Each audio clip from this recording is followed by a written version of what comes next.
היי, וברוכים, לא, את לא עונה לי, אני מדבר עכשיו. זה אחלה התחלה לפרק, אז אנחנו נעשה ככה, יופי. אז אני אייל, וברוכים הבאים לכל הגבר. כמו ששמעתם, כבר היה פה איזה היי, אז רגע נדבר עליו. אני לא גדלתי עם שום חינוך פיננסי בבית. שום כסף לא דובר עליו אף פעם, אולי זה כי זה דור קודם, תמיד זה היה, אפילו עכשיו דמי כיס לא היו. כאילו היה כסף, אבל לא היה כסף. אבא שלי עבד בתעשייה אווירית, זה מהדור הזה לידי 48, היו ביום כיפור, הלכו לתעשייה צבאית או תעשייה אווירית, אמא שלי הייתה שנים אזרחית עובדת צה"ל, כאילו, אבל אז לא היה בכלל אפילו יזמות, לא דובר על כסף, לא על, רק היה את איך קוראים לזה, החסכונות, ומה נעשה עם החסכונות, ואז יום אחד כשרציתי לצאת לדרך שלי, ואבא שלי אמר לי, מה פתאום? לא בשביל זה חסכנו לך את כל הכסף.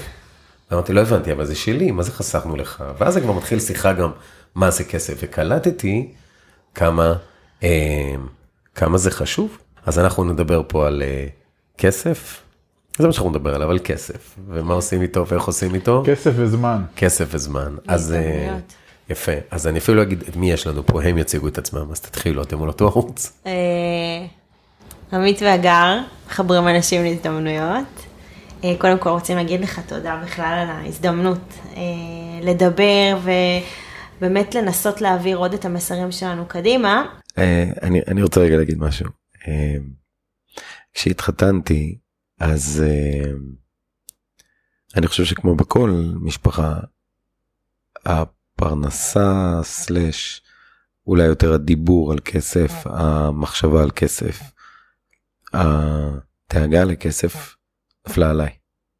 אני זה שחושב על זה רוב הזמן, אני זה שמתעסק עם זה, אני זה שחושב קדימה, אני מדבר עם אשתי על זה, אבל זה אני. ולפעמים זה פשוט מועקה מאוד גדולה, וזה גם אחריות מאוד גדולה. ואני קולט את הקושי של הדבר הזה בזוגיות. אז בדיוק פה, חלק מהדרך שלנו, שיצאנו קדימה, הבנו שיחד זה שלם.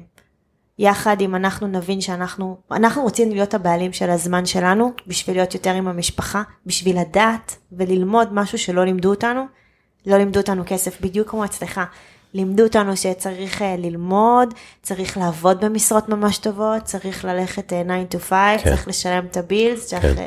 צריך להתחתן, צריך להיות במסלול, חלילה, אל תצא ממנו כי אתה אולי משהו איתך לא בסדר, ואז זה נראה מאוד לגיטימי שהגבר לרוב מנהל את העניינים הכלכליים, נכון. כי ככה לימדו אותנו. נכון. אבל באותו לילה שלי ושל עמית, הבנו שרק יחד אנחנו נפרוץ את זה באמת. אז קודם כל צריכה להיות פה מחשבה באמת משותפת, כי יש הרבה אנשים שאומרים, אני אפילו אקח אתכם אחורה, לפני זה, אתם עבדתם בעבודות מסודרות. נכון, מאוד. מאוד. ולהיות יזם, אחראי לגורל שלו, זה גם מביא סיפור שלם. יש לי איזה חבר שהוא היה עורך דין, ואז הוא נהיה יזם, ויום אחד אשתו אמרה לו, והוא לא הצליח כל כך, אמרה לו, אבל תקשיב, אני לא התחתנתי עם יזם, התחתנתי עם עורך דין. עורך דין, אז אבל אני משתנה, כאילו מה נעשה? נכון. אז הם לא ביחד, אבל לא בגלל זה, אבל זה חלק מזה, אנחנו כזוג, בני כמה הייתם כשלך זה בפרק ב'? נכון, גם לי זה פרק ב'. גם לך זה פרק ב', אז בני כמה הייתם? 30 היא הייתה 30 ואני 42. אוקיי, אז ניסדנו אותו קשר. הבנתי. אז בדרך כלל כשזוג הרי מתחתן, הוא לא חושב על הדברים האלה בכלל. אוקיי, זה נראה לי מהצד. כי אתה אומר, אוקיי, אני אתחתן, כל אחד יביא את שלו. אנחנו בטוחים, וגם רואים את זה על עצמנו, שרק כשעצרנו לשאול אחד את השנייה שאלות, אני שאלתי תמיד שאלות קשות של פחד שלי, אבל באתי אליו בתור המנוסה, הנה עוד הפעם, תראה, כן. כאילו... קודם כל זה בסדר. לא, ברור שזה בסדר, אבל אנחנו יודעים כשאתה אף פעם לא תהיה על אותו האנרגיה היא משתנה. נכון. ובדרך כלל אתה לקחת את הפיקוד כי היא הייתה במצב רגשי, נכון, מצוין, אבל עכשיו אתה מושך אותה בחזרה. נכון. ואצלנו, כשאני נבהלתי, הוא גם נבהל, אבל הוא לא הגיע, הוא ישר אמר, אוקיי, בואי, אנחנו תן לזה תשובה. בואי ניתן לזה תשובה, כן. ואז אני אומרת לו, אבל אני אעזור לך להגיע לפתרון. כן, אז קודם כל זה נורא יפה, כשבאמת מזהים אחד השני את הכוחות אחד של השני. אני אגיד שכשהתכוננו לרעיון הזה עוד בסגר, כן. אז אמרתכם בסוף עזבו אותי סגר, אני קלטתי משהו, אני לא יכול לבוא לכם בזום, אני צריך לראות אתכם. נכון, רצינו לעשות את זה בזום. כן, ואני לא... שללת את זה. כן, אני אגיד לכם למה.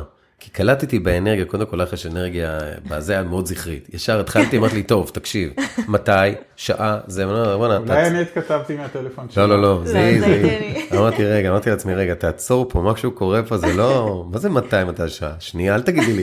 לא, שאמרה לי, תקשיב, תשתמש במיקרופונים האלה, בכבלים האלה, אמרתי לה, מה?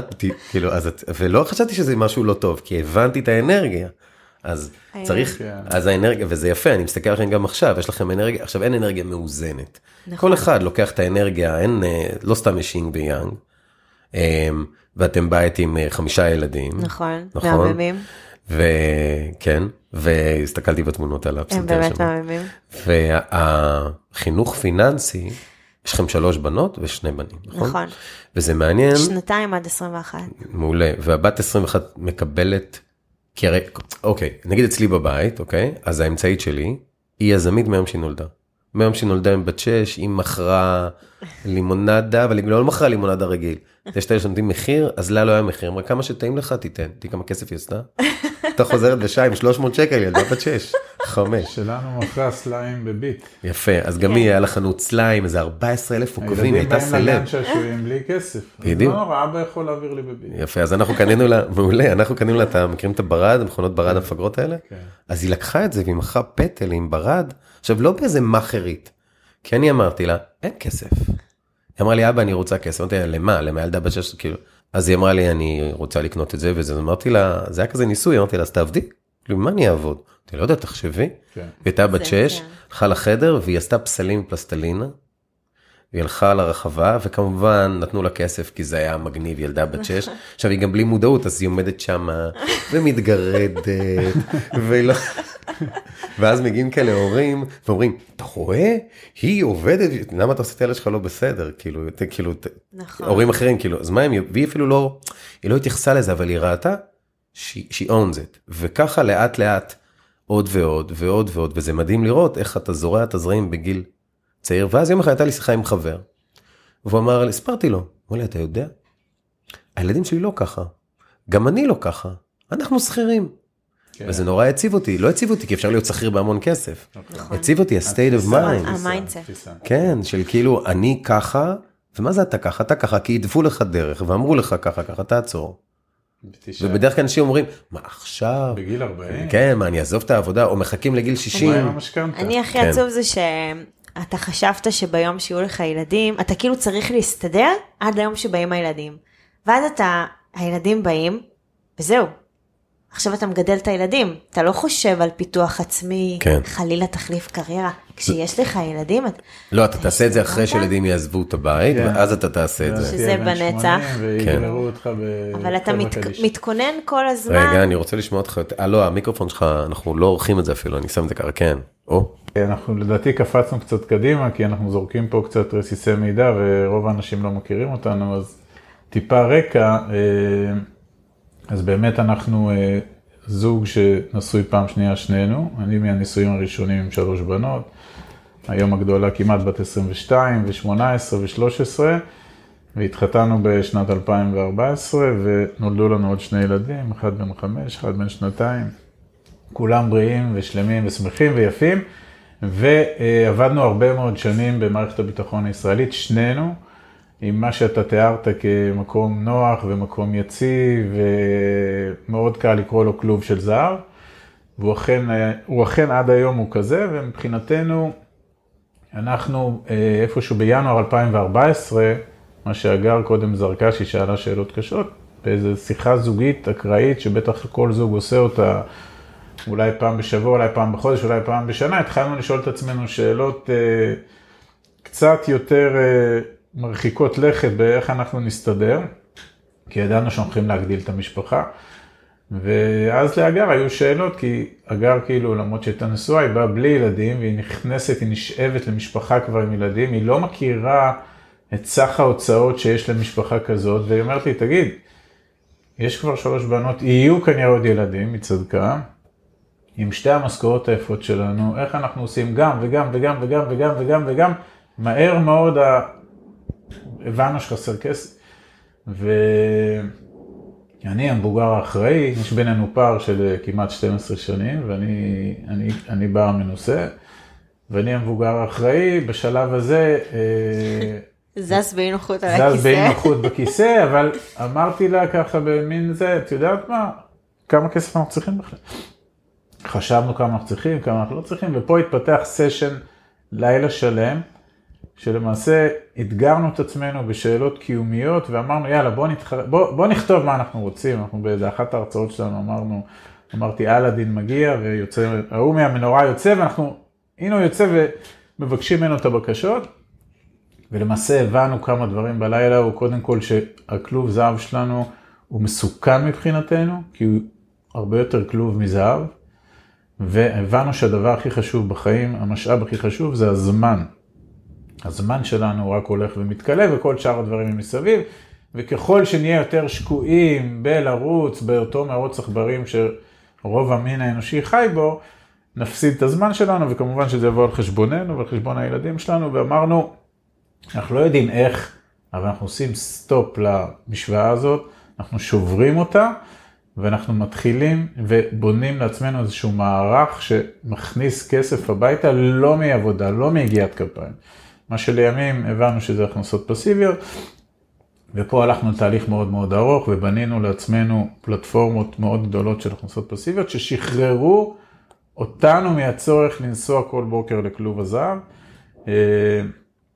סיפור די ארוך, שמי שזה מעניין אותו שילך ליוטיוב וישמע את זה, אבל בשורה התחתונה, מקץ 4 שנים לאחר מכן אני פרשתי מהעבודה, שנה לאחר מכן הגר התפטרה מהעבודה, אנחנו כבר כמעט 3 שנים חיים מהכנסות פסיביות, ועם איזשהו מודל לא רע בכלל שבנינו, ואנחנו על הדרך התחלנו לעזור ולסייע להרבה מאוד אנשים, שהדברים האלה נוגעים גם אליהם, והם גם רוצים לדעת איך עושים את זה, כי התחלנו בלי איזה כפית זהב, בוא נגיד יצאנו לדרך עם $100,000, בסדר? וצריך בשביל הדבר הזה הרבה יותר כסף,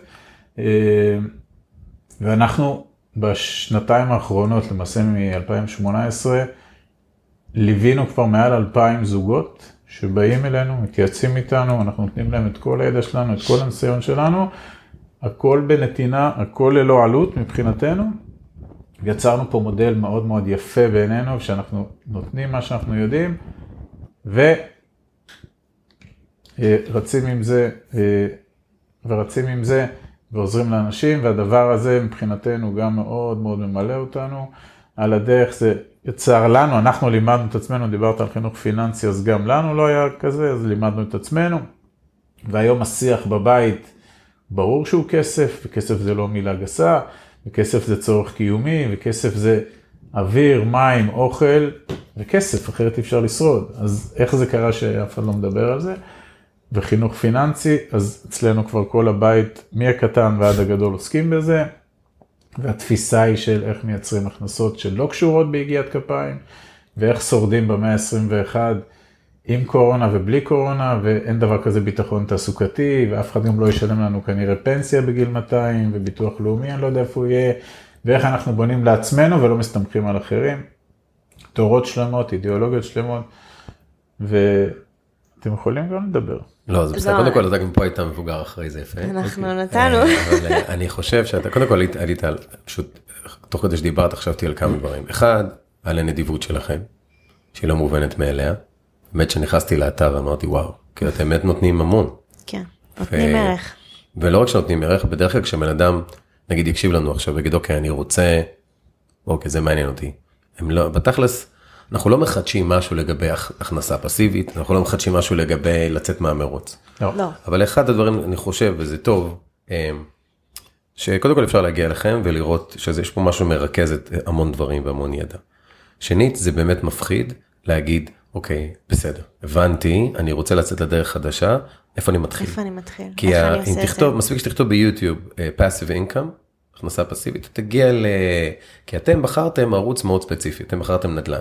בעיקר. אבל הכנסה פסיבית יכולה להגיע מהכישרון של הבן אדם גם, נכון. מלפתוח קורסים אונליין, מהמון דברים, שמה שלך נראה, אוקיי, אני יודע, נגיד, אני מכיר אנשים שהם אומנים, אוקיי? אז אומר, אבל את מי מעניין שאני יודע לעשות פסל? תתפלא.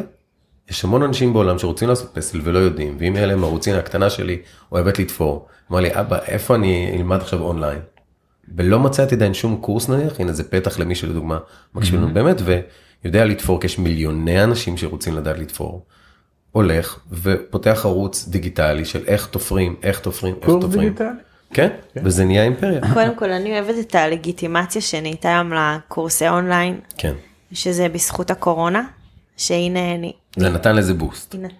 היא נתנה לזה לגיטימציה להיות בסדר. זה בסדר לעשות קורס, ללכת בכלל לחפש עכשיו קורס דיגיטלי, שזה מדהים, כי זה פתח לנו כל כך הרבה אפשרויות. כן, כמו לימוד, כמו אתה יכול עכשיו ללכת ללמוד מה שפעם היה. אין סוף. אפשר לסגור את הבתי ספר, כבר הוכח שלא באמת צריך אותה.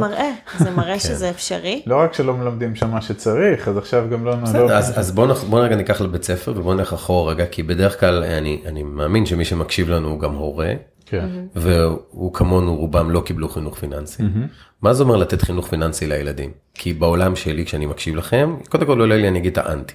כאילו שאני של הרבה, מה, אני מדבר איתם רק על כסף?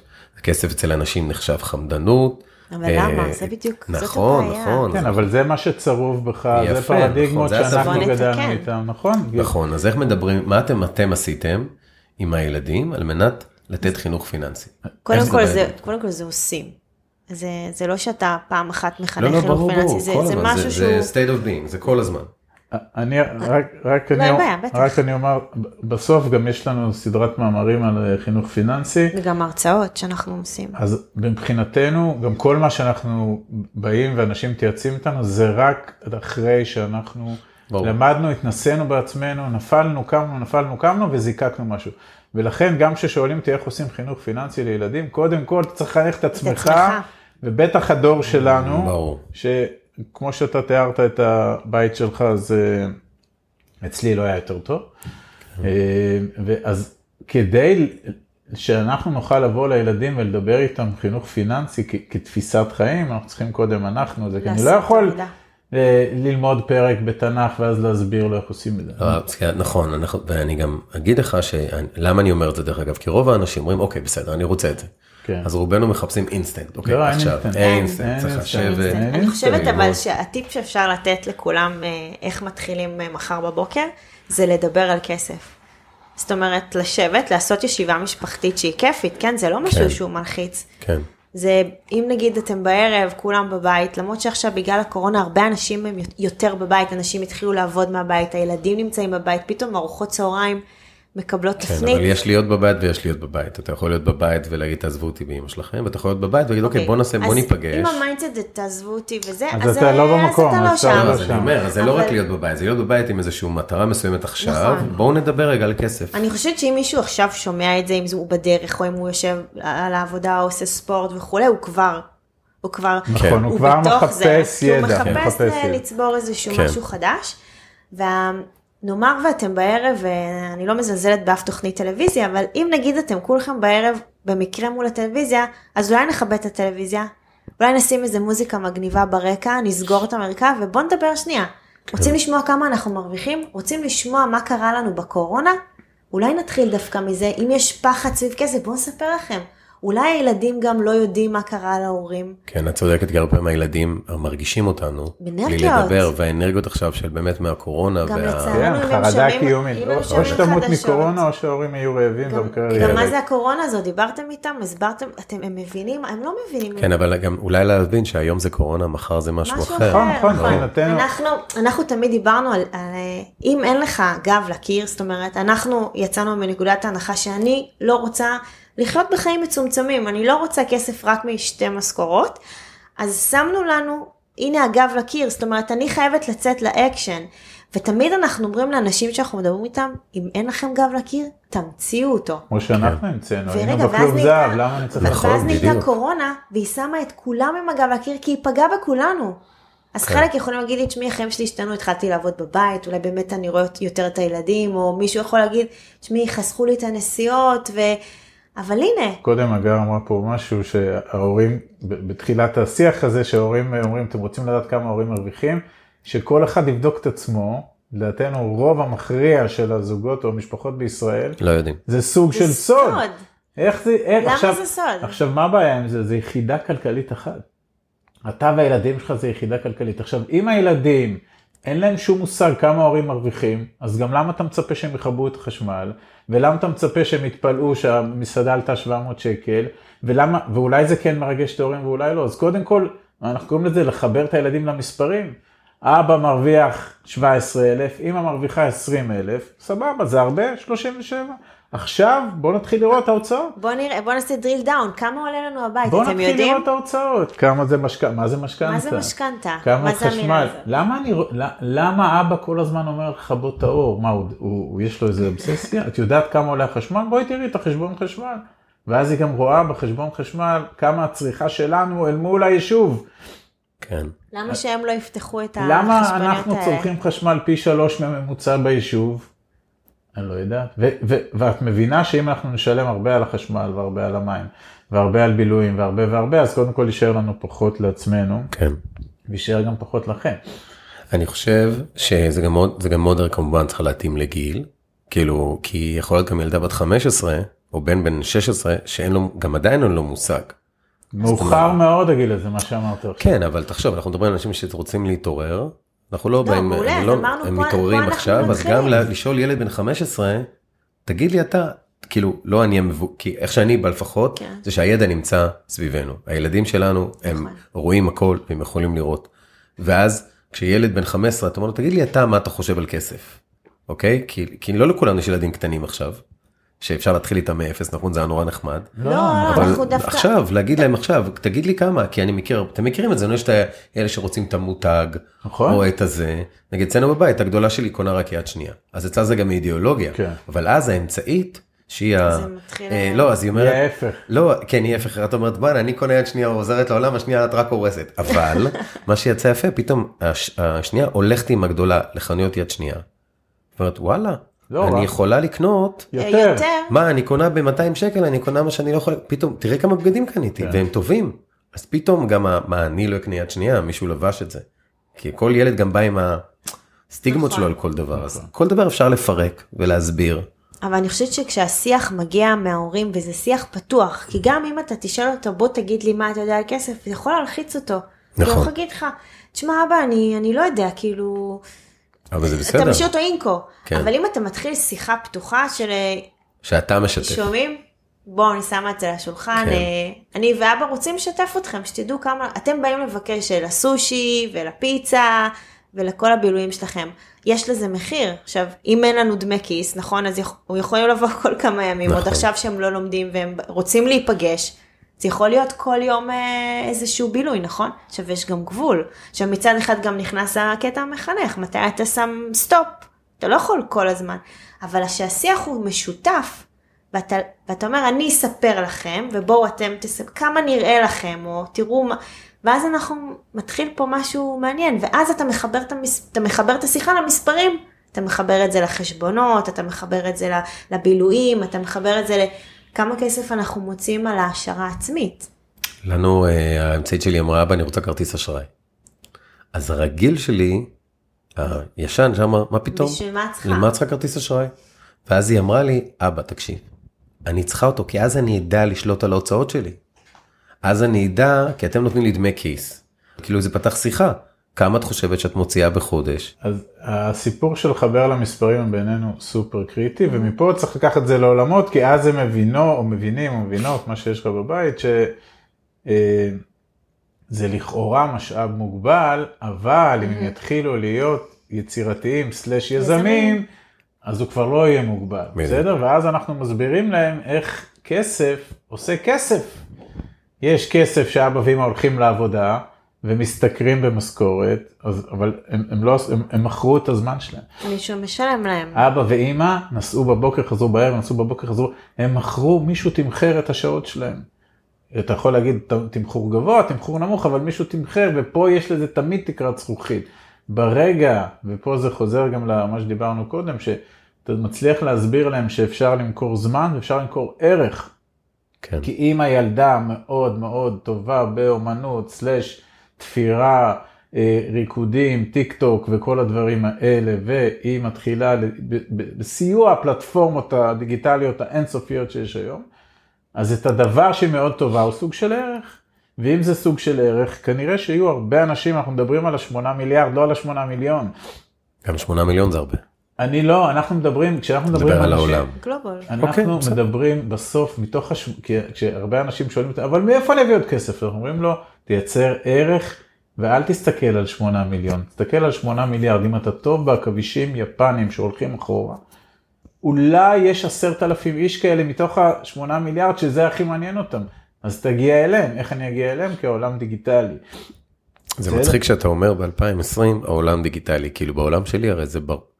כאילו זה ברור, גם גורם שמקשיב לנו, שהעולם דיגיטלי, עם זאת, הרבה מאיתנו לא מנצלים את זה.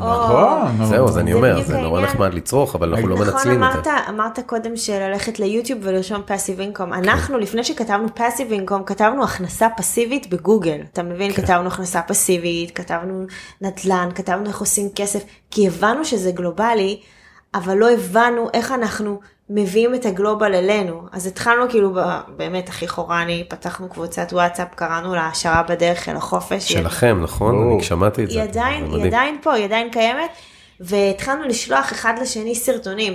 זה היו עוד עידן הפודקאסטים, הם לא כל כך היו בעברית. לאט לאט הבנו שאנחנו גם לא שומעים, בהתחלה לא שמענו חומר בעברית, כי זה היה מתורגם, אז הלכנו לשמוע. באנגלית לא שמענו בהתחלה.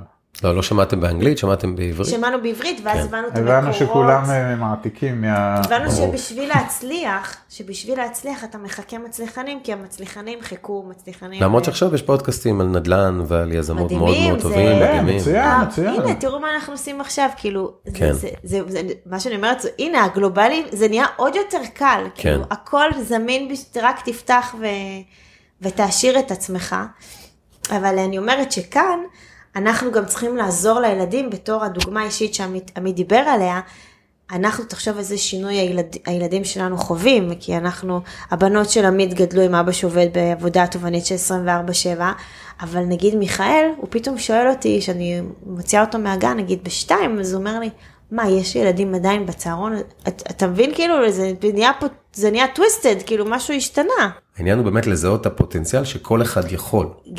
יכול גם. זאת אומרת, יש כאלה שמאוד אוהבים את העבודה שלהם, והם אומרים, שמי, אני לא יכול להיות בבית ולקבל בסדר, אנחנו איתכם, מה שעושה לכם טוב. כן. אבל אל תישארו נעולים בתוך הריבוע הזה, או בתוך הכלוב זהב, או תנסו להוציא מעצמכם עוד, בשביל לייצר לעצמכם עוד. זה כמו שהגיעה הקורונה, ונגיד אנחנו היינו עושים מפגשים, אוקיי, היינו נפגשים עם הקהילה שלנו כמה פעמים בחודש, פגישות פרונטליות, ופתאום זה קרה, פתאום זה נפצק, ואז אתה אומר, רגע, אני משתבלל, מה אני עושה? אני נלחץ? ואז אנחנו אומרים, לא, מה פתאום? אנחנו לוקחים את הלגיטימציה הזאת שהפכה עכשיו לדיגיטל, ואנחנו מביאים את כל הקהילה, ועוד אנחנו אומרים להם, לא חברים, יותר מזה, גם אתם נפגשים איתנו יותר, גם אתם עושים את זה מהסלון שלכם, וגם אנחנו יכולים לעשות את זה הרבה יותר פעמים. כאילו, תראו איזה הזדמנויות קיבלנו בזכות הקורונה. ואחרי זה אתם יכולים לצפות בכנסים בזמן שנוח לכם, וקדימה ואחורה. ושוב, זה דברים גם שקיימים בחוק הזמן, כל הוובינרים וכל האלה, מה שעד עכשיו היה נחלתם של עסקים, ופתאום עכשיו כל בן אדם יכול, אני חושב שהזרע שאנחנו זורעים פה, לי אישית הוא מזכיר פעם ילדה שלי שהייתה קטנה, ראתה יוטיוב, וראתה יוטיוב, ואין סוף כזה. אמרתי לה יום אחד, הייתה קטנה, תקשיבי. אני מציע לך להיות 97% מהאוכלוסייה הצופה ביוטיוב. תהיה 3%. תתחילי לייצר. ואחרי שהתחלנו, לא קרה כלום. כמה זמן. ואז לאט לאט פתאום נהיה, ופתאום נהיה, ופתאום נהיה. פתאום יש לה עסק של סליים, היה לה. אני לא אגיד את השם שלה, כי לא רוצה שאני אפדח אותה. אבל היה לה. ואז אתה קולט שיש לך את ההזדמנות גם ללמד אותה. זוכר פעם הגיעו קצת ילדים. והיא בכתה ועל עצוב. אמרתי מעולה, בואי נדבר עכשיו על break even. מה זה break even? כמה השקעת? אמרה לי 300 שקל, כמה קנו? 280, אז א' תגידי תודה, שקנו 280, ושנית עכשיו עוד מחירה אחת, והיא ניגעת לברייק איבן, עכשיו נסענו באוטו, היו מאחור שתי חברות שלה, ילדים כולם, לכמה היו? לא, היו שתי חברות שלה, מגיעים הביתה, אני יוצא עם הכלב ואני חוזר, החברות הלכו, אמרת לי אבא תדע, כאילו גם שאלתי אותה אם אפשר לדבר, כי ילדים מתפתחים לידה, אז אמרת לי אבא תדע שהחברות שלה אמרו שזו השיחה הכי מעניינת שהם שמעו, עכשיו, בינינו, זו לא הייתה שיחה מעניינת, אבל אף אחד לא דיבר איתן על ברייק איבן ושיווק וכסף, פתאום אז אני יכולה להגיד לך שגם השיחות פה בבית, במיוחד עם, זה לא במיוחד עם מגדיות, כי האינטראקציה פה היא, אנחנו 5 ילדים, אתה יודע איך זה, מגיל 2 עד 21, זה כולם יושבים ביחד בסלון, וכן, אנחנו מאוד מספרים להם, כי נגיד הבת 13 שלנו היא בטיקטוק, כי זה העולם שלה, אז היא פתאום פתחה לנו כאילו... זוהר, כן, ברור. היא מנהלת לנו את הפרופיל. רגע, יש לכם טיקטוק? כן, אבל מה אתם עושים בטיקטוק? זהו, אנחנו... לא, זה מעניין, תגיד. נכון, אז אנחנו... כי טיקטוק זה בדרך כלל לאיזה גילאים? לא, אבל אנחנו מגדלים אותם. אבל יש לנו ילדה בת 13 שהיא בטיקטוק, אז אתה אמרת לבת שלך, בואי תהי ב3%, אז אנחנו אמרנו לה, את בכל מקרה בטיקטוק, אז בואי תעשי למתווה גר טיקטוק. אז נכון, אנחנו לא רוקדים ולא עושים את כל מה שעושים בטיקטוק, אבל אנחנו מביאים אותנו לשם. מעלים תוכן. בצורה שהיא... לילדים? שמותאם לילדים? היא כאילו מחלצת מהתכנים שלנו, כל מיני אמירות, והיא מוסיפה כל מיני אפקטים שמתחבר בפן טיקטוקי. אבל מצד שני גם תמצא אותנו בלינקדין. כן, ברור. בפייסבוק זה בכלל למבוגרים כבר, ואתם צריכים, אתם גם בטח באינסטגרם? ברור. באינסטגרם אנחנו. באינסטגרם, אני כאילו מנהלת את האינסטגרם, אבל הבת 18 אומרת לי, היא קוראת לי גורי, אז בואי תעשי את הסטורי הזה ככה, ותעשי ככה, ותעשי כן, ואין מה לפחד מזה. נהפוך הוא, זה משאיר אותנו. לא, כי אתם מכירים את זה, כי המבוגרים בדרך כלל, כמו ההורים שלנו. זה מה שרציתי להגיד לך, כי בסוף אמרת שאנחנו בעידן טכנולוגיה, אבל לא כולם, האנשים בגילאים שלי ושלך, אני קורא להם, אלה שאמרו, אני לא פייסבוק, אני לא מאמין בזה, הם מנתקים את עצמם ביודעין מכל ואז אתה נהיה כמו ההורים שלנו, שגם מנותקים היום. כן, זה בכלל, זה בעיניי מהפכה הבולשביקית כבר, אם הולכים על זה, אבל אנשים בגיל 50 שאומרים, זה כבר אחריי, בהכרח, ה50 שנים שנותרו להם לחיות, המציאות בסוף ברובה, תרצו או לא תרצו, עוברת למדיות החברתיות, ואז זה כמו שאבא שלי, בן 86, הוא אומר לי, אני צריך ללכת לדואר לשלם את הכנס שקיבלתי. אני כמעט הרבצתי לו עם נבוד. אמרתי לו, קודם כל אתה לא הולך לדואר, כי אתה בן 86 ויש קורונה פה all over the place. אונליין. ובית, אנחנו משלמים את זה בזה. אמר לי, מה, ולא צריך ללכת. אז הוא בסדר, הוא קיצון, אבל לא ייתכן שאנשים בגילנו מתכחשים לזה, כי פה הם מפסידים פלטפורמות שיכולות את הערך שלהם שדיברנו, איתו לייצר עוד כסף. עכשיו, צריך להבין גם, רוב האנשים, וזה אנחנו מאוד קל לנו לדבר, רוב האנשים מהמשכורות שלהם, פה הם מצליחים איכשהו לשרוד. בסדר? אנחנו בכלל, יש לנו אג'נדה שהבנו אותה עם השנים. לא לשרוד. שמעמד הביניים בישראל, לדעתנו, נמצא במקום מאוד מסוכן. בהסתכלות 20 ו-30 שנה קדימה, רובו מנמנם, רובו לא מבין את זה, ורובו חושב שאם הוא ב-2,000-3,000 שקל פלוס בכל חודש, יש גם הרבה שלא. אבל אפילו אלה שב-2,000-3,000, הם בתרדמה עמוקה, כי הם חושבים שזה, הנה אני מרוויח יותר מה שאני מוציא, זה ייתן לי מענה ליום סגריר ולעת זקנה, להבנתנו ומכל ההתעסקות שלנו והעולמות שאנחנו חיים בהם, ההסתכלות שלנו בהסתכלות ארוכת טווח של 20 ו-30 ו-40 שנה, אומרת 4 אקסיומות שקשה מאוד להתעלם. 1, תוחלת החיים עולה, לשמחתנו. 2, יוקר המחיה עולה כל הזמן. לצערנו. לצערנו, לא לצערנו. 3, הפנסיות שכולם מחכים למילה הזאת, הן גם מתרחקות בגלל תוחלת החיים, והן גם מתכווצו כי נחיה יותר, אז אותו שלם יחולק ליותר חודשים. 4, מי שבונה על ביטוח לאומי או מדינה סוציאלית שתעטוף אותו ותשלם לו את הפיליפיני שידחוף אותו עם הכיסא גלגלים, wake up, כי הביטוח לאומי בעצמו אומר שעוד 15 שנה הוא פושט את הרגל. כן. ואז כל הדבר הזה, מי שהיום לא ייצר לו בגיל 30 ו-40 ו-50 שומן או חומות הגנה פיננסיות, אנחנו אומרים שבשליש האחרון של החיים שלו, עלול להיקלע למצב שהוא בחוסר. אז עכשיו בגיל 75 אני אתחיל לחפש לי את זה, אני אפול על הילדים שלי, והילדים שלי מאיפה יהיה להם לעזור לי? בסדר? אם אתה שואל אותי, זאת הקריאה שלנו שהבנו כביי פרודקט על הדרך שלנו. wake up call. ולכן אנחנו אומרים לאנשים, עם המשכורות שלכם, 2 משכורות בסדר, תשרדו את החיים, ועם הכסף שתעשים לפני 9 בבוקר ואחרי 5 בערב של ה-value, זה כסף שצריך לצבוע אותו לטובת השקעות לטווח בינוני וארוך, במתי שתרצו, זה יכניס passive income, זה יכניס את ההכנסה הפסיבית, שהיא תיצור לכם את ההגנה הכלכלית. זה מה שאנחנו עשינו לעצמנו. עשינו בשביל זה מהלכים מאוד מאוד לא שגרתיים. מכרנו את כל מה אין לנו נכסים בארץ, אין לנו כלום, אנחנו משקיעים בעיקר בחו"ל. זהו, באתי, אני רק קוטעת אותך לשנייה, שדיברת על הפנסיות, אבל אני אומרת, עוד לא דיברנו בכלל על הנדל"ן בישראל, והמרוץ באמת הנוראי שזוגות עוברים בשביל להגיע לנכס הזה אני לא יודעת כאילו מה קרה, אבל זאת שיחה כבר, אנחנו באמת יכולים לדבר על זה. זה גם מה שמגיע באמת, כמו שאמרנו, הגדולים פה יגידו לך, זה כאילו מה שחינכו אותנו, כולנו. אבל גם את הגר חינכו אותנו. לא, ברור לי, אבל ההורים שלנו, כולנו חינכו אותנו לדירה, למכונית, לשני ילדים, לבית. אבל אם אתה רוצה דוגמה לחינוך פיננסי, בסדר, שאמרתי קודם, אז אנחנו באיזשהו שלב, כשחינכנו את עצמנו והסברנו לעצמנו, שאם ההון שלנו מושקע בבלטות ומשועבד לבנק ולא עובד עבורנו, אנחנו לא מגדילים את הכסף שלנו. כן.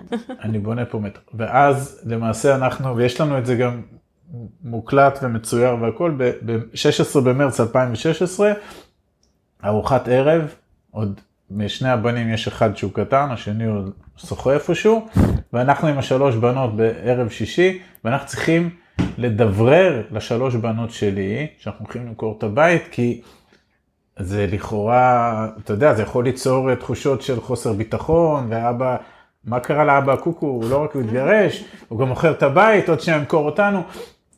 אז אנחנו מבינים שאנחנו צריכים לעטוף את זה בתוך החינוך הפיננסי, ואז למעשה יש לנו סשן שלם שאחרי ארוחת ערב, שאני עכשיו מסביר לבנות, לוקח דף, לוקח את כחול ואת אדום, ומצייר להם 2 תרחישים. תרחיש א', להורים, לאבא והגר, יש 1,000,000 שקל הון עצמי, הם יכולים להעמיס עליו עוד 2 מיליון משכנתה, ושיהיה לנו בית ברשותנו, וב-30 שנים הבאות נחזיר את 2 מיליון קרן, ועוד 2 מיליון ריבית, סך הכל 4 מיליון, ואז בגיל 70 נהיה נורא מבסוטים עם בית על שמנו, או ניקח את המיליון הזה, ונתחיל לקנות איתו נכסים מניבים, לא משנה איפה בחול, ואז אני מצייר להם גם איזה שרשרת ערך כזאת, שמבית נולד עוד בית, ואני מראה להם גם הדיירים מתחילים לשלם שכר דירה, אנחנו צוברים כסף והכל, ולמעשה נוצרות 2 אפשרויות. אפשרות א', אנחנו כמו כולם, משעבדים את עצמנו, משעבדים את החיים, ואני גם מסביר להם שמי שיחזיר את ההלוואה, זה לא רק אנחנו, זה גם הן,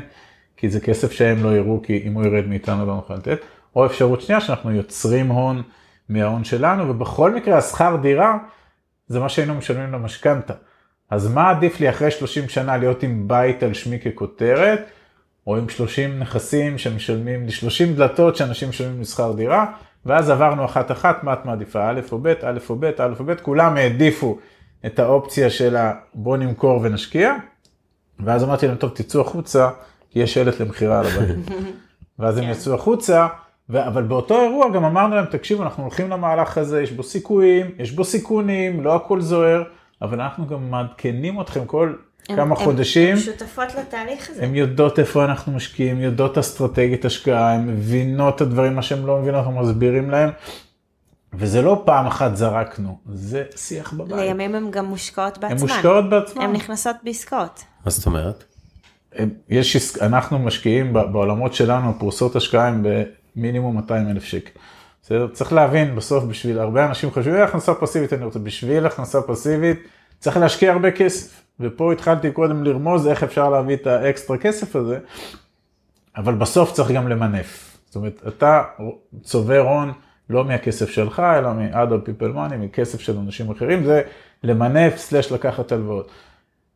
ואז הם אמרו, אבל אין לנו כסף, אין לנו. אמרתם, קודם כל יש לכם כסף, כי אתם עובדות, אני צריך מכל אחת 1,500 שקל בחודש. למה אתה צריך? אנחנו ניקח הלוואה. 100,000 בשבילך ו100,000 בשבילך לשתיים הגדולות, ובמשך 6 שנים אתם תחזירו כל חודש 1,500 שקל, ואנחנו כבר היום ניכנס עם ה-200,000 האלה בהשקעה מניבה כזאת או אחרת, ואתם גם תראו את הכסף מתחיל לחזור, וגם תקבצו, מה שזה אומר מבחינתכם, שאתם מתחייבות ל-1,500 שקל כל חודש, הבנק זה לא בנק לאומי, אלא בנק של אבא והגר, וביחד בחרנו באיזה השקעה, וביחד אמרנו מה מתאים להם, הם עלו לכנס, הם שמעו. הם גם מבינות שהן מחזירות לנו עם ריבית, זה בסוף יוצא להם 1.6 ריבית, בסדר? הן מתוגמלות על זה מכיוון אחר, אבל הן מבינות מה זה ריבית, והן יודעות מה זה ריבית וריבית, והן מבינות שכרגע, הן לא רק שהן עובדות, גם כסף שלהן עובד. אז הבת 18, לכאורה, יש לה היום 100,000 שקל שמתגלגלים וגדלים, והבת 22 כנ"ל, למרות שאין לה באמת את ההון הזה. כן. אתה יודע, אבל אמרתם פה משהו מאוד חשוב שישבתם ודיברתם איתם, לי לקח, כי אני חושב שלפני שאתה מדבר איתם, הרי לכם היה ביניכם. מלא. ולי לקח הרבה זמן עם אשתי, כן, גם אני רוצה בית כמו שאני רוצה, אוקיי? אמרתי, אבל תקשיבי, למה עכשיו אני אשתבד ל4 קירות? הכסף שלנו יכול לעבוד הרבה יותר טוב במקומות אחרים, ואנחנו יודעים לעשות את זה. אני למדתי לעשות את זה, וזה לא אומר שאתה לא נופל, ולא אומר שום דבר, נופלים, זה החיים. אבל העניין הוא פסיכולוגית, ולקח לדעתי 4 שנים, 4 שנים כי יש עוד משהו פה, כי יש מנטליות, לפחות בישראל, של בית סחור לדוגמה, זה לזרוק את הכסף לפח. זה לרווקים, עד שתקבל בית רגיל. אני זוכר את עצמי כרווק בתל אביב, גר עם עוד 3 שותפים, 4 שותפים, אז אמרתי, מתי יהיה לי שלי? מתי זה? ואז כשהכרנו, ועוד לפני מה שסיפרתי, הדרמה שהייתה לנו משפחתית, שכרנו. מה שאתם רואים זה כל כך חשוב, וכמה מאיתנו נוסעים, חוזרים מהעבודה, לא משנה מה אתה עושה, גם נגיד אפילו בן אדם כמוני, אני לא יושב כל יום עם הילדות שלי, כאילו כשדיברת, אז היה איזה קטע שבהיתי. והקשבתי לך, ראיתי, אני שקוף. אז הקשבתי לך באוזן אחת, ובהיתי כי חשבתי על הילדות שלי. על באמת לבוא אליהם, ולהגיד, אני רוצה שתשאלו אותי, ממש, כאילו יש שיח, על כסף. נכון. אז רגע, אני אומרת, לפני שהם ישאלו אותך, מה שהגענו עם לבנות, שהן כבר משקיעות בפועל, זה תהליך. כן, זה כבר השלב המתקדם, אני הולך אחורה. תקשיב, זה לא קורה שאנחנו, החינוך פיננסי הזה, הוא כל הזמן. זה ברגע שאני ועמית יושבים בארוחת צהריים, ועכשיו כולנו התיישבנו, אז אנחנו רגע ממשיכים את השיחה שהיינו עכשיו, אז אנחנו מספרים להם, אוקיי, אז זה הסיפור שהיה, הנה עלה לנו ילד בן 22, הנה נפגשנו עם זוג בגילנו, הנה נפגשנו עם זוג בפרק ב', הנה הם מכרו את הבית, הנה מישהי שלא מוכנה למכור את הבית, הנה מישהו שלא מוכן למכור את הבית, ואנחנו ממש מכניסים אותם לסיפורים. כן, אבל רגע, בואו נכניס רגע כוכבית, זה מה שאתם עושים. נכון. יפה, לא, אבל זה מה שאתם עושים בחיים. רגע, אבל מה היה לפני שעשינו? לא, אבל מה שאני בא להגיד זה משהו אחר. אני מאמין, קודם כל זה למי שמהצד ששומע את זה, והוא לא יזם, או אין לו את זה, זה מאוד מפחיד הרי לקפוץ למים העמוקים האלה.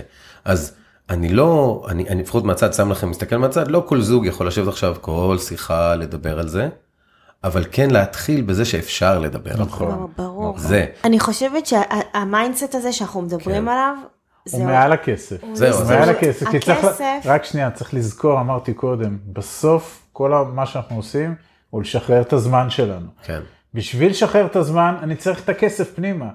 אבל הכסף הוא רק אמצעי לשחרר את הזמן. בסדר? ואז שהילד בין 5, יום אחד בטעות, לא הייתי ב4 בבית בזה, אז איפה אבא? כאילו, מה קרה לאבא? יקשיבו לכם מהצד, לא בטוח שזה נכון בכלל, אבל אתה גמלאי של צה"ל, זה נקרא, איך זה נקרא? שירות הביטחון. שירות הביטחון, אז יש לך כאילו, אתה יודע, אנשים, אני בכוונה רגע אומרת, אנשים יגידו, יש לו מצנח זהב, הוא יכול כל הזמן זה, אני לא יכול, אני אעזוב את העבודה שלי, אף אחד לא אומר לעזוב את העבודה. אני התפטרתי מעבודה עם פנסיה תקציבית, אתה יודע מה קרה? אני חייב להתייחס למה שאמרת עכשיו. קודם כל, אני פרשתי טרם מיצוי זכויותיי, אוקיי? המצנח שמדמיינים הפך להיות צנח לו זלזל, בסדר? לא שחלילה אני מזלזל ואני מצדיע כל בוקר לדגל, וגם בערב, ובאמת איפה שעבדנו אגב, בלי ציניות, המקום הכי טוב שיכול להיות. גם זה הפך אותנו למי שאנחנו. המקום הכי טוב שיכול להיות, ובאמת אנחנו מודים על זה כל רגע. אבל אנחנו, זה לא קשור. זה לא קשור, ברור, זה state of mind. זה עוד מקור של הכנסה פסיבית, ככה אני רואה את זה, בסדר? זה 1, 2, אנחנו לא אומרים לאנשים חלילה, אל תמהרו להתפטר, אמרתי דבר אחר, תמשיכו לעבוד 5, 6, 10 שנים, ותוך כדי זה תיצרו מהלך מקביל לחיים, שמתחיל להביא כסף שלא קשור לעבודה. יהיה יום שסך ההון שהצטבר מסביב, יהיה מספיק גדול, שאם תגזרו ממנו את הנתח החודשי, הוא יכול להחליף לכם את העבודה, אבל אל תמהרו להתפטר חס וחלילה. כן, קודם כל למלא את עצמכם בתוכן, למלא את עצמכם בידע. ברור. ברור. אני רוצה לשאול אתכם, אני רוצה רגע להעביר לאיזה עוד שלב. בואו נדבר רגע, אתם בחרתם לעשות השקעות פסיביות בנדל"ן, בין היתר. עכשיו, זה העיקר שלכם, לעיקר נדל"ן. בואו נדבר על זה רגע. כי אנשים שומעים נדל"ן, מפחיד אותם, אתם שמעתם את הכל, זה מפחיד, זה הרבה כסף. מה, אני אקנה משהו עכשיו בחול, אני לא רואה אותו. אני לא נוגע, אני לא יכול לנסוע לנכס. כל מיני גם דברים שמציפים לצערנו את האינטרנט, הקבוצות רכישה שנופלות, זה מפחיד. כל מיני XY במדינות כאלה ואחרות שעשו לאנשים ככה. נכון. תשמע, היינו בדיוק במקום הזה. כשהבנו את המשוואה של הזמן, אנחנו רוצים להיות הבעלים של הזמן שלנו, ואנחנו חייבים לעשות את זה על ידי מקורות הכנסה פסיביים, ואז אנחנו יורדים עוד בפאנל, ואנחנו מבינים שזה חייב להיות בנדל"ן. ואז אנחנו מתחילים לשוטט, המשוטטים, ואנחנו עושים בגוגל, ואנחנו כותבים נדל"ן, אנחנו מתחילים להיכנס לסשן פסיכי של פגישות עם מלא מלא מלא חברות בארץ, ועכשיו אנחנו לוקחים את עמית והגר של המשרד, ולמדנו איך אנחנו שואלים שאלות, למדנו איך אנחנו מתחקרים דברים, איך אנחנו נפגשים, רואים סיטואציה ובוחנים אותה מכמה וכמה זוויות, ואז אנחנו מבינים שבשביל לצאת לדרך אנחנו צריכים איזשהו, נקרא לזה מודל. אוקיי? אנחנו צריכים מודל השקעות. מודל השקעות עם כמה שאלות מנחות. אוקיי? רק שכחת להגיד שבנדל"ן, אנחנו מהר מאוד הבנו שזה יהיה נדל"ן בחול ולא נדל"ן בארץ. כמובן, כן, זה לא... לא כי אנחנו לא פטריוטים, פשוט... זה לא הזמן. פשוט... גם עולה הרבה כסף פה נדל"ן, יחזית לצורה שאתה מקבל. בדיוק, בגלל זה. רגע, אבל גם כאן... מה שאמרת את המשפט הזה עכשיו, שהוא שרקת אותו, לא הרבה אנשים מבינים את זה, לצערנו, הם לא מבינים מה זה תשואות, הם לא מבינים מה זה להשקיע, מה זה מקסום כסף, הם חושבים שאם הם קונים דירה בארץ, והם חיים מהסחירות, ואז הם לא משלמים את המשכנתה של עצמם, זה break even, אבל זה לא, וזה רחוק מזה, ואנחנו מנסים לעורר את האנשים ולהסביר להם, פעם אחת עצרת לשאול מה התשואה שאתה עושה על הנכס שיש לך, או שהשקעת. על ההון העצמי שלך. לא, אפשר גם להגיד את המספרים פה בארץ. בדרך כלל בתל אביב זה בין 2-3% אולי. קודם כל לא כולם משקיעים בתל אביב. לא, אז אני אומר, בתל אביב שקוראים, ובמסביב זה 4-5 גג. צא החוצה. 5 זה כאילו. באמת 5 זה, אני מורידה את זה. ברור, ותלך לחו"ל. רגע, ולא דיברת עוד על המיסוי. מס רכישה מאוד גבוה. שבח הון. עכשיו תראו כמה דברים מפחידים, כמה דברים מפחידים שזה. רגע, שנייה. אני חושבת שזה לא מפחיד, זה החוסר ידע. חוסר ידע זה פחד. פחד זה בורות. ברור. הרי מה אנחנו מפחדים? מדברים שאנחנו לא מבינים בהם, ואז אנחנו... נכון, בשביל זה לימדנו את עצמנו. ואז התחלנו לפרק. והנה, תכף נרחיב עוד על המודל ההשקעות, אבל הפחד הזה שהיה לנו, כמו שלא ידענו מה זה המס שבח והתשואות, אבל תחשוב עכשיו בחול. כן. אז אמרנו, רגע, אנחנו לא מתיימרים לדעת איך אני בוחרת את ההשקעה שלי בארצות הברית, אבל אני אשקיע עכשיו את כל מה שיש לי בלבחור, ואז כשאני משקיעה בלבחור, רגע, אני צריכה לבנות מודל, איזשהו משהו מאוד ברור, שאיתו אני יוצאת לדרך. דרך אגב, אני לא יודע אם אתם מתעסקים עם זה, אבל גם יש המון מודלים חדשים, להשקעות בנדל"ן, בחול, כמו השקעה, כמו שיש crowd funding, כמו שאתם יודעים, כולם שומעים על Head Start וכאלה, יש כזה גם להשקיע בנדל"ן, לא חסר, כאילו אתה לא חייב תמיד להחזיק את הנכס, אתה יכול להגיד, זה חלק בנכס, תתחיל בבייבי סטפס. אז בסדר, אז מה שהגר אמרה, אנחנו את הזמן, הבנו שזה יהיה חול, בסדר?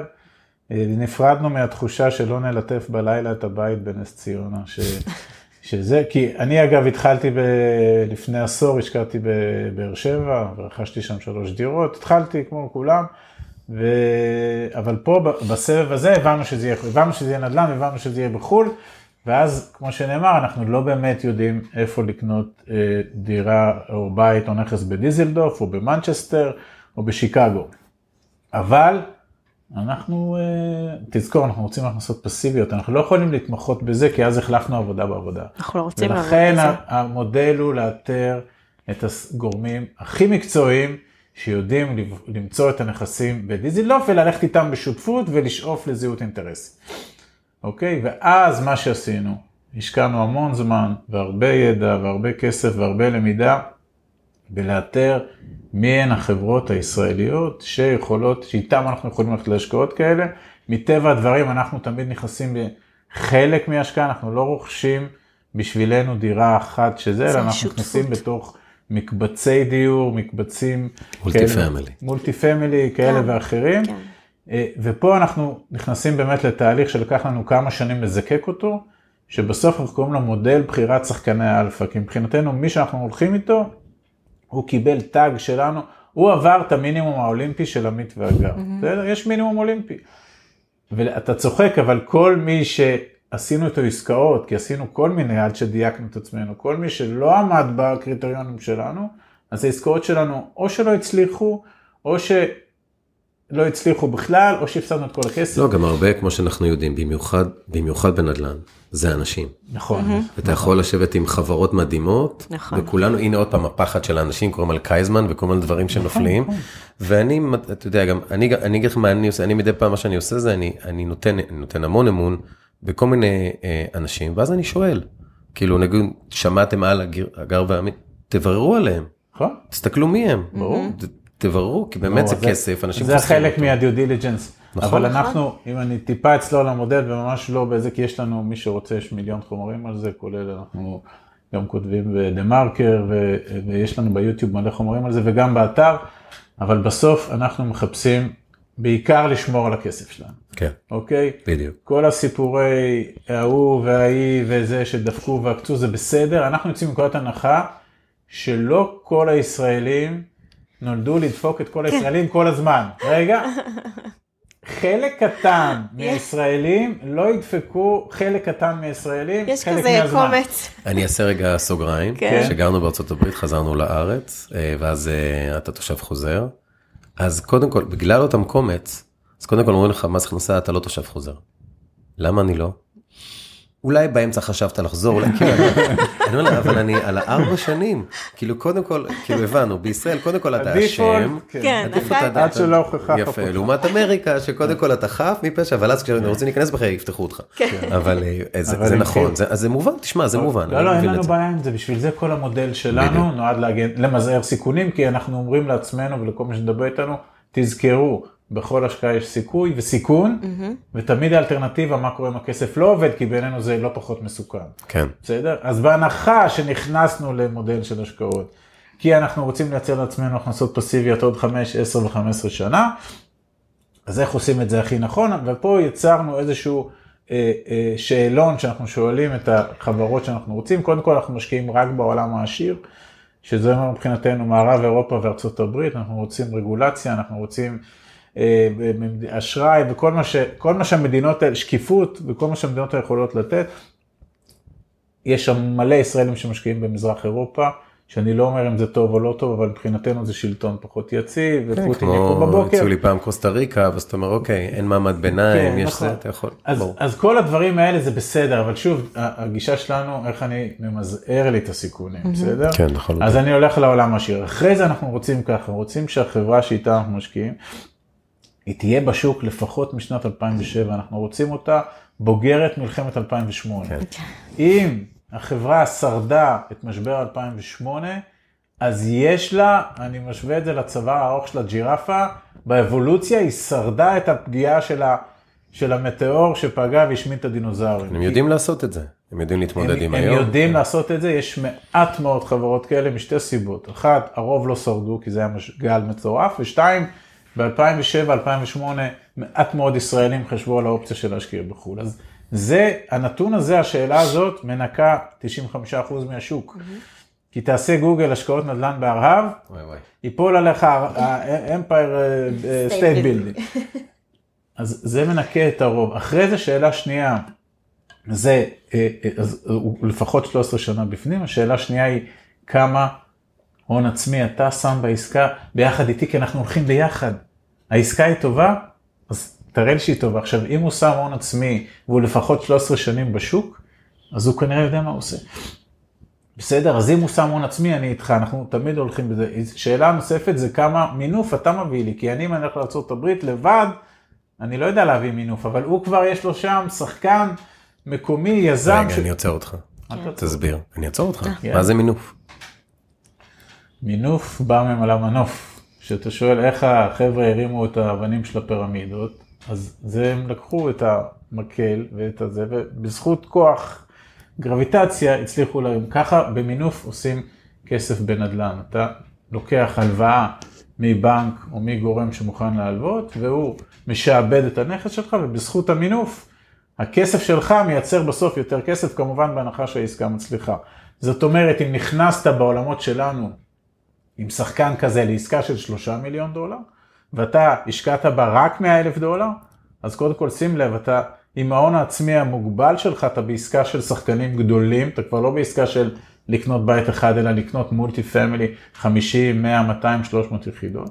בסדר? וה$100,000 שלך, בזכות המינוף, סלש משכנתה, סלש הלוואה מקומית, שעל $3 מיליון שאספנו פה, הוא מביא עוד 7 מיליון משם, אז ההשקעה היא כבר 10 מיליון. ולאחר מכן, העליית ערך שתקרה בקצה, אחרי שנחזיר את 7 מיליון, אז יישאר לנו עוד הרבה יותר כסף על הכסף שלנו. זה מינוף, זה הסוד בנדל"ן, לכן אנחנו גם מאוד אוהבים נדל"ן, ונדל"ן זו הנישה כמעט היחידה בעולם, שבנקים ייתנו לך כסף כדי לעשות כסף. הם לא ייתנו לך כסף לקנות את המניות של הבנק של עצמם. כן, למרות שנסתכל על מספרים, אז הרבה פעמים שוק ההון מכה כל דבר אפשרי.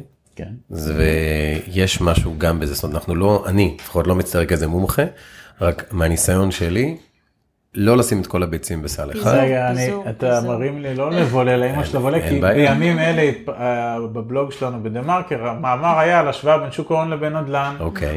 ומה שאמרנו שם, אמירה, קודם כל סקרנו את זה הרבה שנים לאחור, והאמירה שלנו הייתה לא מי יותר טוב או מי יותר פחות טוב, אלא האמירה שלנו הייתה שאנשים צריכים להבין שרוב הכספים שלהם, anyway מנוהלים בשוק ההון. הם כבר בשוק ההון. קרן הפנסיה, ביטוח המנהלים, פוליסת החיסכון, קופת הגמל, קרן ההשתלמות, הכל שם. מה שלא תעשה אתה כבר שם. ולכן התפיסה שלנו, אם אתה רוצה לפזר, תלך לאלטרנטיבה. נדל"ן היא סוג של אלטרנטיבה, בסדר? כן, גם נדל"ן בסופו של דבר, גם מ-2008, גם כל הנפילה.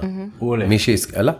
כן. זה לא משנה, כאילו. אנחנו כאילו בקונספט שלנו מגיעים לאנשים שמה שדיברנו עכשיו, יכול להיות שהם עצרו עכשיו ואמרו, זה בשוק ההון? אני לא ידעתי את זה בכלל. זה כמו אלה אמרו, טבע נפלה, מה אכפת לי, אין לי מניה של טבע. בטח שיש לך, כי הפנסיה שלך מושקעת בטבע.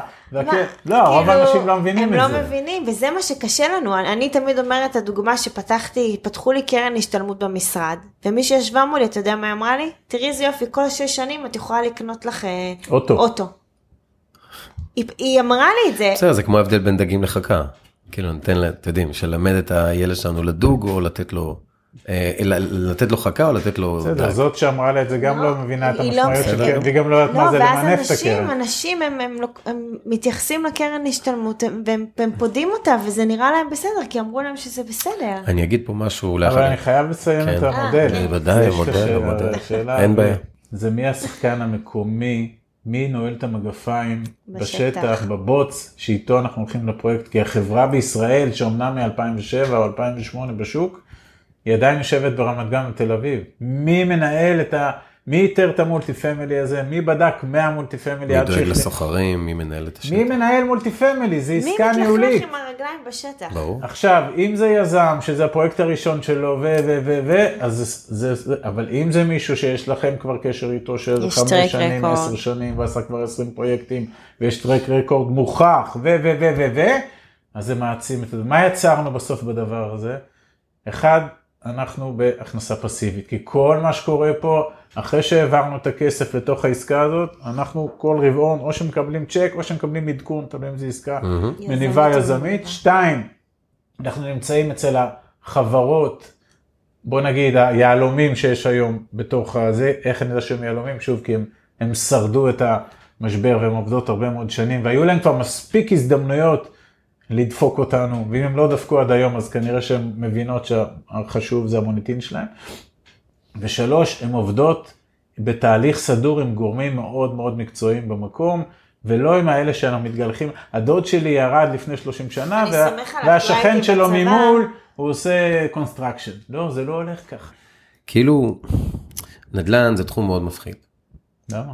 הכל מפחיד. ככה, אני אומר לך מה שאנשים שמקשיבים, כי הם שומעים עליך, אני אעזר לך דוגמה, כי יש לי חברה מאוד טובה, שרצה להיכנס לנדל"ן, והבת זוג שלה אמרה לה, לא, ייקחו לנו, ישתו לנו, יעשו לנו, תאמיני לי, דוד שלי, הנה, בבקשה, שזה וזה אנחנו וזה וזה, מדברים על ואני זה אמרתי תמיד. לה, אבל אני אומר לה, רגע, תעצרי, בואו תלמדו. נכון. אז היא אמרת לי, אז אני אלמד, אבל תמיד אני יכולה להידפק. עכשיו, מה שחשוב להבין לגבי מולטי פמילי, וכל ההשקעות האלה, אתם תוצפו בהמון מידע, אתם תוצפו בהמון מושגים, לעצור, לשאול על כל דבר, גם לא תמיד צריכים להיכנס לעסקה הכי מסוכנת, כי באמת עסקת יזמות היא מסוכנת, נכון. עסקת פסיבית זה, ועוד דבר לשים מעל הכל, בסופו של דבר זה רק לשמור על הכסף שלכם. נכון. אתם לא עושים באמת, אתם רוצים לעשות כסף ענק, זה לא באמת כסף ענק כרגע, אבל תעשו, כמו שאמרת, 30 דירות, יהיה לכם הכנסה מפה, כאילו אתם לא תעשו את המכה של החיים שלכם. זה לא מכה, ממש לא. שום לא, תשימו 100,000 שקל, 20-50,000 דולר, תתחילו בקטן,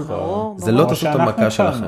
כמו שאנחנו התחלנו, ולחברה הזאת שאמרו לה לא, כן. זה בדיוק מה שאנחנו יודעים לתת לאנשים, כי את כל מה שאנחנו עשינו, אנחנו מסבירים לאנשים איך לעשות את זה. אנחנו בהתחלה שהתחלנו... לנו לא היה מי שיעשה לנו. לא, גם כשהתחלנו לדבר על זה, אז פתאום כל האלה של ארוחות שישי, שפתאום אתה רק אומר איזה מילה, אל תעשה את זה. במקרה שמעתי על איזה השקעת, ידפקו אותך ויגנבו לך.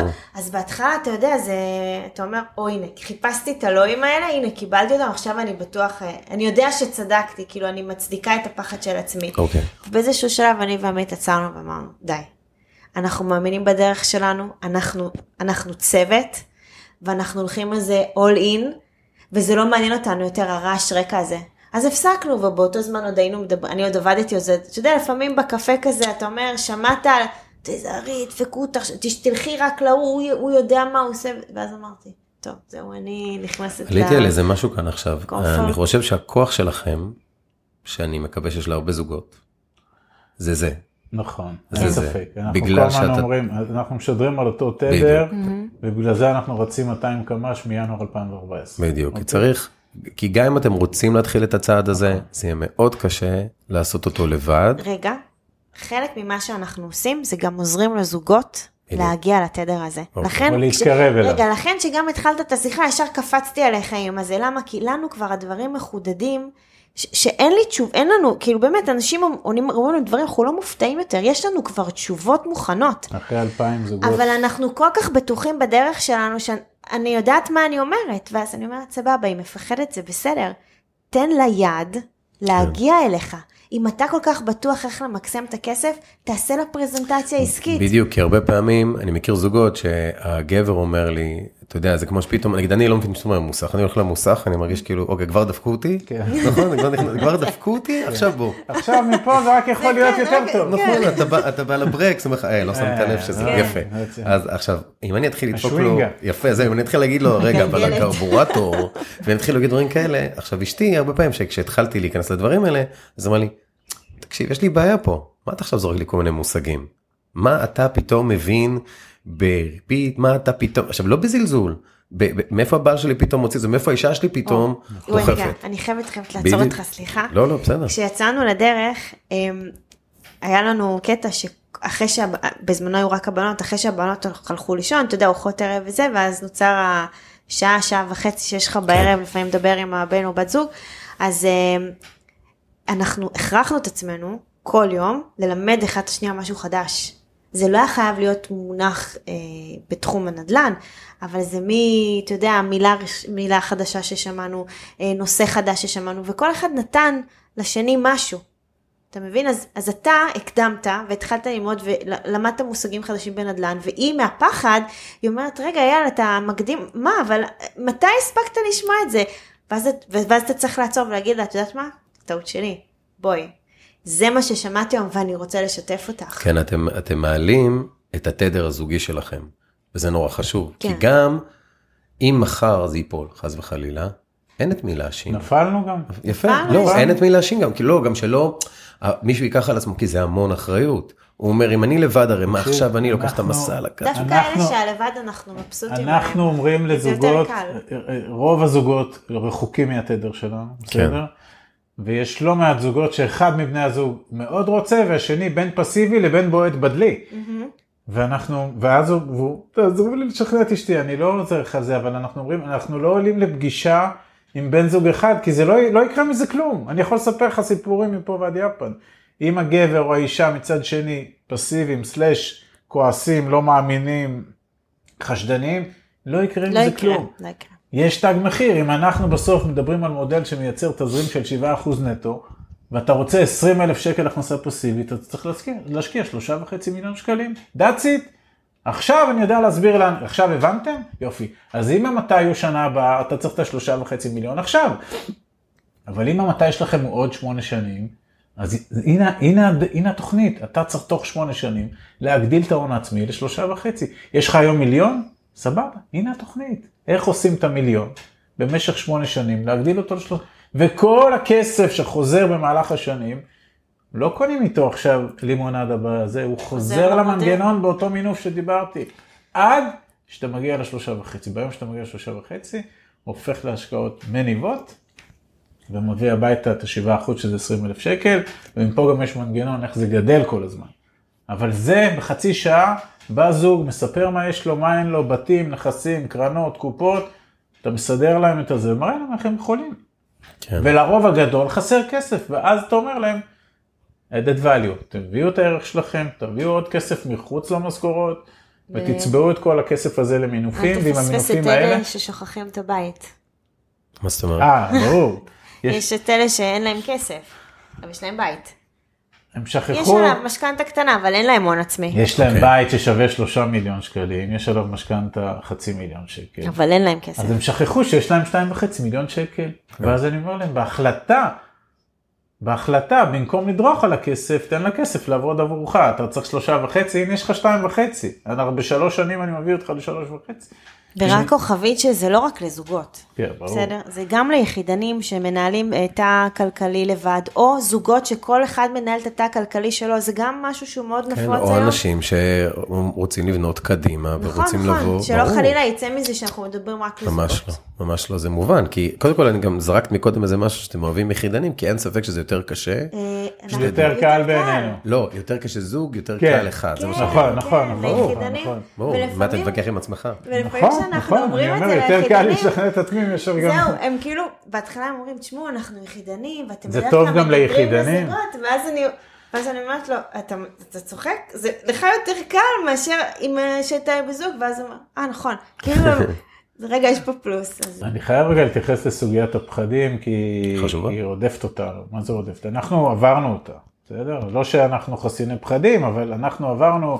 והייתה לנו עסקה אחת כל כך גרועה שהפסדנו המון כסף, יש עליה גם פודקאסט. אפשר למצוא אותה. אנחנו גם מספרים איפה נכשלנו. אגב, זו עסקה שכמובן לא הייתה במודל, בנינו מודל נורא יפה, והחלטנו להתחכם למודל, אבל הסוגיית הפחדים, אנחנו כל הזמן אומרים לעצמנו ולאנשים, מפחיד אותך היום שהפסדת 200,000 שקל, ובוא תספר לי מה יקרה בה, בוא נהוון את הפחד לעתיד. עכשיו תספר לי, אם היום בגיל 40 לא עשית כלום, כי פחדת, וכן תגיע לגיל 80, וכל מה שאמרתי קודם יקרה, שהפנסיה תתרחק ותתכווץ, ולא יהיה לך כסף. לא רק שאתם לא תצליחו לעזור לילדים שלכם, כמו שלכאורה הטבע ביקש מאיתנו שנעזור להם לבנות את זה. בסוף הם יצטרכו לעזור לכם. אז זה לא פחות, זה לא יותר מפחיד אתכם? אני חושב שיש יתרון עצום לדור הזה. לחבר'ה שמתחילים את הדרך, המידע שיש, היכולות שיש, הפלטפורמות, יש מלא צעירים שמתחילים בגילי 20 ומדברים איתנו, חיילים, משתחררים. וזה מדהים. וגם לתת להם עוד טיפ, זה מי שבמקרה לא קרא את הספר, עזוב רגע את כל המדיה שיש, אבא, שיר, אבא, אני, שזה תנ"ך, אז מי שעכשיו כאילו שומע את זה... וגם אל תקרא את הספר, יש וידאו שמקצר, יש הכל, כאילו פשוט תחנכו את עצמכם. תקרא את הכסף, 100 עמודים. לא בקטע הזה, לא בקטע של הספר. תשמע את הספר. תשמע, כן, באיבוק, כאילו הכל. הוא גם מדבר. הוא מדבר בלי סוף, אין ספק. יש לו ערוץ רדיו שלו. כן, כן, יש וידאו עם זה, אני זוכר שאני קראתי את הספר הזה, באמת בהתחלה שהוא יצא, ולא ידעתי מה לעשות איתו. אמרת, לא ידעתי מה לעשות עם זה, אין בעיה. יעבור קצת זמן, והמורה מגיע תלמיד, זה יפגוש אותך, זה יחזיר אותך לשם, אבל אתה חייב להתחיל להזין את המוח שלך בתחמושת. בדיוק. כשהתלמיד מוכן, המורה מגיע, ויש לנו פה, אני חושב שזה גם מעולה לסכם את זה ככה, את הפודקאסט, אתם שני מורים מעולים, הכל שם, כל ישראלי חושב שדופקים אותו, אז הם לא, אתם יכולים ללכת הכל בחינם, אתם יכולים לקרוא, לא סתם הגענו. יש לנו גם הקלטה, למה עמית והגר עושים את זה בחינם. גם את זה, כן. זה, כי אנחנו נשאלים על זה פעם ביום, קחו, הנה הקלטה, 12 דקות, ואם מקשיבים לפודקאסטים, אז אנחנו לא מחדשים לאף אחד שום דבר, יש פודקאסטים על נדל"ן, יש המון דברים, במיוחד עכשיו ראיתי איזה פודקאסט, אני עושה לו, קוראים לזה החור שבקיר, אתם ראיתם את זה? זה ממש מדבר על הדברים האלה, איך לנצל את החיים שלך, איך לנצל את ההזדמנויות העסקיות, מה זה אומר הכנסה פסיבית. לא חסר מידע. ממש לא, הבעיה היא הפוכה, עודף מידע עכשיו תתחיל לזקק. לזקק ולדבר עם הילדים שלך, או לדבר עם הבת זוג שלך. זה גם אני מדברת על ה-emotion to action, טוני רובינס מדבר על זה כל הזמן, תהיה ב-emotion, תאסוף מידע, אבל תחליט שיש לך נקודה שאתה יורד לאקשן. כן, בגלל אחרת אתה כל הזמן להתבוסס בתוכה. זה לומד את עצמך למוות, או לדעת. לומד. בסוף ה-250,000 שקל שלו נרכבים בכיס. או שעושים מלא קורסים, וזה בסדר, אבל אתם חייבים לתת לעצמכם דדליין שאני יוצא לדרך. אני עוד דבר אגיד, אחד הדברים שבקטע, אולי גם זה קשור תוכנית פיננסית, וזה גם טוב לדבר עם הילדים שלנו, או עם עצמנו, לבנות תוכנית. כמו שעושים תוכנית חומש לכאורה, לבנות בגלל תוכנית. זמננו המתקצר, לא סיפרנו לך על מה אנחנו עושים עם דמי כיס של הילדים, איך הופכים את זה בכלל לתקציב רב שנתי, אבל גם זה יש מאמר אצלנו באתר. אז אני רוצה להגיד לכם תודה רבה. יום, ממש היה לנו, מה זה כיף. למה אתה הולך? תשאר. אני סוגר את הפודקאסט, אני נשאר, אבל באמת תודה רבה, ואני אפנה נשים קישורים, למי שרוצה, ובאמת זה רק ההתחלה, כאילו גם לא לחשוב שיש איזה דדליין שבו, שפספסתם משהו. נכון. שזה הרגשה כזו של כולם כבר התחילו, ואני עוד לא. 50, עוד לא עשיתי כן, אני בן 50, וואלה, סבבה. יש לך פה 20 שנה עכשיו לעשות דברים. נכון.